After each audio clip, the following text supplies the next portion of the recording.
السلام عليكم وحماشان سلام يا دمان bulshada Soomaaliyeed ay ku dhaqan gobolka Manitoba waxaan ila wadaagi rabaa documentigii gobolka soo saaray oo ku saabsanaa ardayda dib iskuulka ugu noqonaysay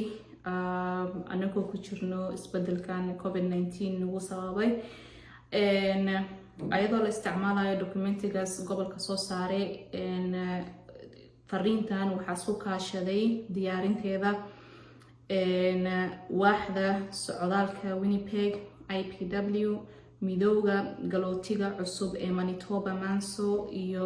waaxda iskuulada ee Winnipeg waxay aruuriyeen xog asaasi ah oo ku saabsan dib ugu noqoshada ardayda ee fasalada bishan 9aad fadlan xasuusnow haddii aad qabtid su'aalo in la xiriiri kartid madaxda bulshada ama si toos ah maamulka iskuulada waxaan fahansanahay in xogaha ay mar walba isbedelayaan taasoo jahwareerin karta waalidka iyo ardaydaba documentigan iyo warbixintan la shaaciyay waa xogta ugu muhiimsan oo joogtada ah taasoo lagu shaaciyay dhammaan warqadaha ka soo baxay maamulka goboleedka iyo waxbarashada Manitoba qorshaha waaxda mise division planka iskuulada iskuul walba waxa uu abuuray qorshe u gooni ah kaasoo hawlgalayo bisha 9aad 8deeda qorshe walba wuxuu raacayaa nidaamka gobolka laakiin waxay ku kala duwanaan karaan dhaqangelinta waxaa muhiim ah inaad si gaar ah u fahantid qorshaha ay iskuulkaada iyo waaxdaada isticmaalayaan iskuulada iyo waxbarashadana waxay bilaabanaysaa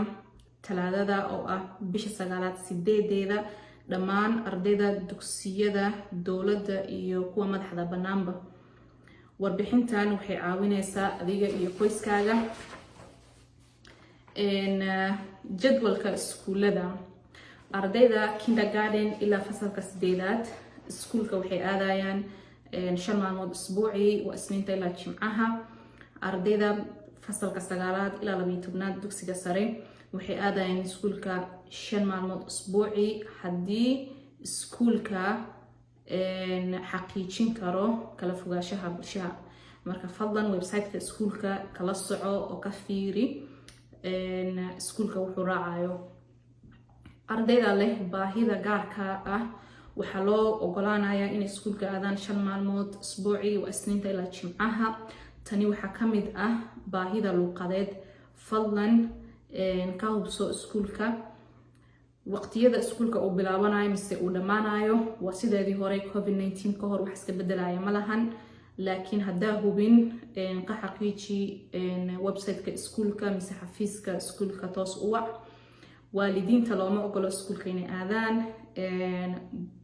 galitaanka mise ka bixidda iskuulka waxa la ilaalin doono marka waalidiinta mise dad kale booqasho u socdabo looma ogolo marka haddii qof uu tagayo iskuulka waa inuu sii wargeliyaa xafiiska ka hor intuu aadin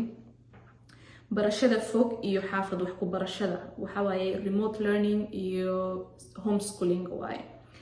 xaafad wax ku barashada waa homeschoolingka waa adigoo wax ku barayo canugaaga si madax bannaan waxaana kugu galayo dadaal iyo qarash dheeraad ah barashada fog remote learningka waa adigoo meel ka fog iskuulka wax ku baranayo adigoo kaalmo ka helayo shaqaalaha iskuulka iskuulada way joojiyeen ardayda xaafadaha wax lagu barayo markii laga reebo sababaha gaarka dadka ku kalifay haddii canugaaga uu khatar ku jiro xaalad caafimadeed haysato iskuulka wuxuu u sameyn doonaa qorshe gaar ah oo u banaanaan doonto inuu waxbarashada fog ka qayb galo waa inaa marka iskuulka la socodsiisaa hadduu ilmahaaga u baahnaan doono waxbarashada fog haddii qoys uu bilaabay sanadka guriga wax ku barashada mise barashada guriga ka fog hadhowna uu rabo inuu ku bedeshto waxbarashada iskuulka dhexdiisa waa adoo iskuulka ka register garaysay ilmahaaga inay iskuulka wax ku bartaan hadhowna rabtiin iskuulka ku aadaan si toosa iskuulka waa inuu dib u aqbalaa bartamaha sanadka marka iskuulka inuu dib kusoo aqbalo waaye waxaa muhiim ah haddii aad si kadis ah mise si qaldan hadda ilmahaaga ooga register garaysay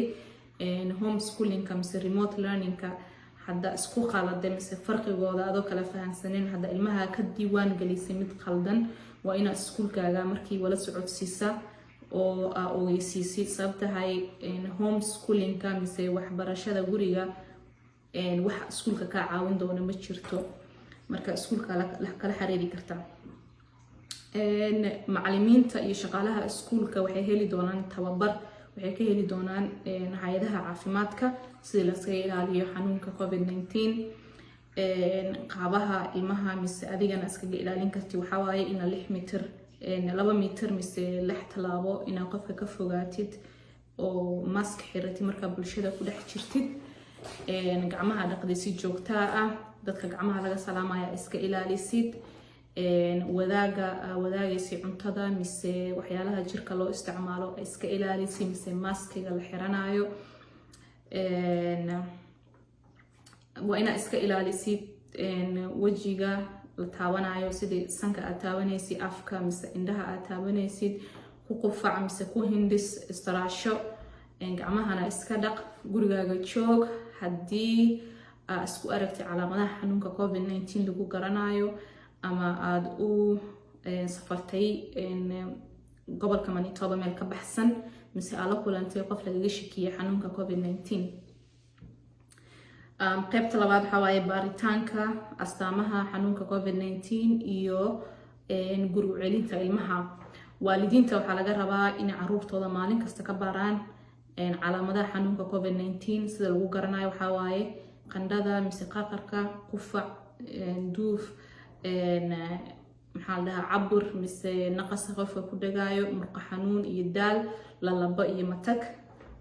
ilmahaaga hadda ku aragtid calaamadaha xanuunka COVID-19 lagu garanayo guriga ku reeb iskuulka ha u dirin hadda usoo dirto iskuulkana waa la soo celin doonaa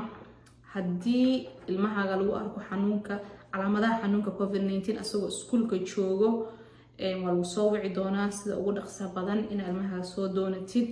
intuu iskuulka joogana fasalka waa laga takoori doonaa oo gooni baa loo saari doonaa kooxaha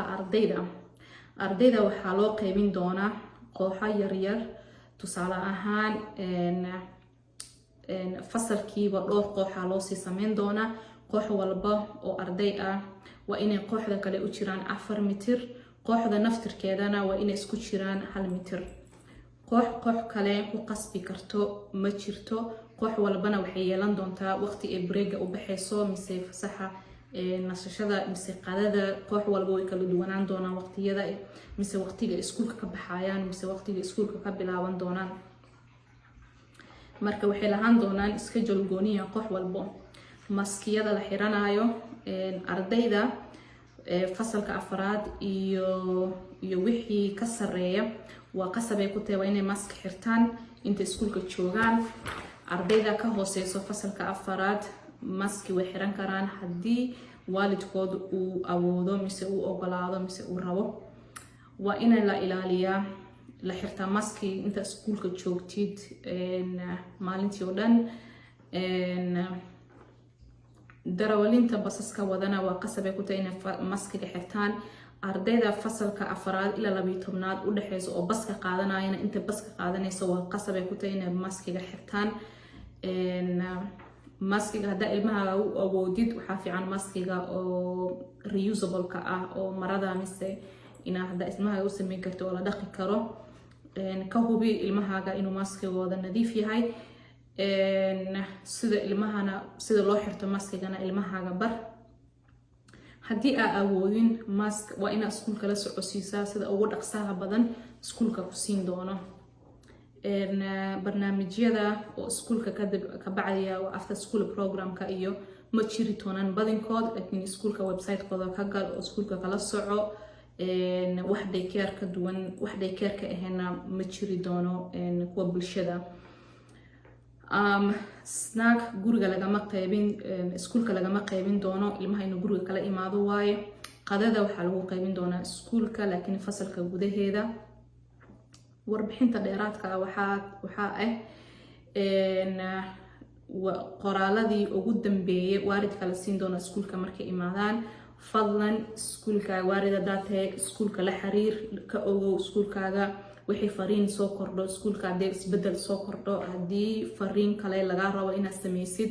la soco hadaa adiga ku haysato xaalad luqadeed oo aan la fahmi karinna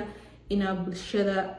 hay'adaha caawiso ina kala qayb gashid oo caawitaan ka raasatisa iskuulkaaga iyo ilmahaaga kala socotid waaye ilaahay anaga hayo cudurkan laakiin dadaalkan anakana uu nagu xiran yahay markaasi wada jira inaan iskula shaqeyno share garee